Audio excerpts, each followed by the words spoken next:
বিয়ের দিনে সমস্ত প্রমাণ এনেই প্রিয়ার মুখোশ খুলে দিল অর্জুন ও মিস্ত্রি। হ্যাঁ বন্ধুরা, এমন মহাধামাকা পর্ব দেখতে চলেছি সিঁদুরের মূল্য ধারাবাহিকের আগামী পর্বে। মহাধামাকা পর্ব মিস করতে না চাইলে চোখ রাখুন আমাদের এই নতুন চ্যানেলটিতে। অর্জুনের সাথেই প্রিয়ার বিয়ে দেবে ঠাম্মি, এটা কোনোভাবেই বড় ঠাম্মি মেনে নিতে পারে না, তাই সে সিদ্ধান্ত নেয় সে এবার এই বাড়ি ছেড়ে চলে যাবে। মিস্ত্রি কোনোভাবেই বড় ঠাম্মিকে আটকাতে পারে না। ঠিক সেই মুহূর্তে তারা সিদ্ধান্ত নেয় এবার অর্জুনের সত্যিটা বড় ঠাম্মিকে জানিয়ে দেবে। যখনই দেখতে পায় বড় ঠাম্মি বাড়ি ছেড়ে চলে যাওয়ার জন্য বেরিয়ে যায়, ঠিক সেই মুহূর্তেই পেছন থেকে অর্জুন ডেকে ওঠে বড় ঠাম্মি বলে। এতে করেই বড় ঠাম্মি অবাক হয়ে যায় এবং অর্জুনের কাছে আসে। অর্জুন তখন বড় ঠাম্মিকে সমস্ত সত্যিটা খুলে বলে। অর্জুন জানায় যে তার কখনোই স্মৃতিশক্তি হারায়নি, সে সবটাই প্ল্যান করে করেছে ওই প্রিয়ার আসল মুখোশ সকলের সামনে আনার জন্য।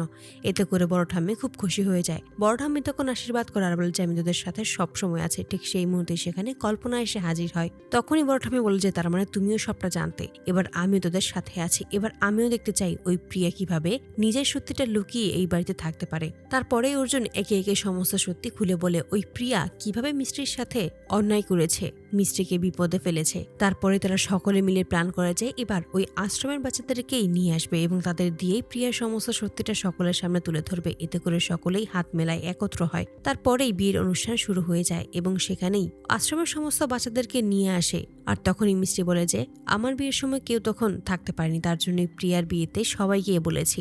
এতে করে ঠাম্মিও খুব খুশি হয়ে যায়।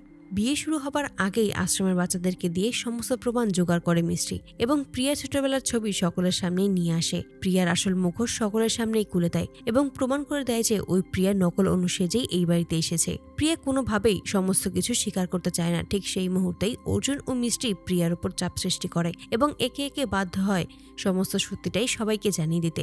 নিজের ছবি দেখেই তখন প্রিয়া চিৎকার করে বলে উঠেছে হ্যাঁ, এটাই হচ্ছে আমার ছোটবেলার ছবি, আর আমি কোনো অনু নই, আমি হচ্ছি প্রিয়া। এতে করে ঠাম্মি ও বড় ঠাম্মি দুজনেই চমকে যায়। তখনই বড় ঠাম্মি বলে ওঠে যে আমি খুব ভালোভাবেই জানতাম এই মেয়েটা একটা ফ্রড, ও এখানে অনু সেজে এই বাড়িতে এসেছে, ওর সাথে বিদ্যার কোনো মিল নেই। আমি আগে থেকেই তোকে বলেছিলাম, কিন্তু তুই আমার কোনো কথাই শুনিসনি। তখনই ঠাম্মি বলেছে এটা আমি কোনোভাবেই বিশ্বাস করতে পারছি না। প্রিয়াকে বলে যে অনু তুই সব কি বলছিস, তুই সবাইকে বলে দে যে এই সমস্ত কিছুই মিথ্যে, এই সমস্ত কিছুই সবাই বানিয়ে বলছে। তখনই প্রিয়া বলে যে না, যা বলছে সমস্তটাই সত্যি, ওই মিষ্টি হলো আসল অনু। এতে করে অর্জুন খুব খুশি হয় যে প্রিয়া নিজেই মিষ্টি যে আসল অনু এই সমস্ত সত্যিটা জানিয়ে দিয়েছে। সকলের সামনে এভাবেই প্রিয়ার মুখোশ খুলে দেয় এবং প্রমাণ করে দেয় যে প্রিয়াই হলো নকল অনু। তো বন্ধুরা, তোমরা এটাই তো চাও জন্য এবার এভাবেই সমস্ত প্রমাণ সকলের সামনে এনে প্রিয়ার মুখ থেকেই যেন সমস্ত সত্যিটা স্বীকার করতে পারে মিষ্টি অর্জুন। তোমাদের মতামত কমেন্টে জানতে ভুলো না।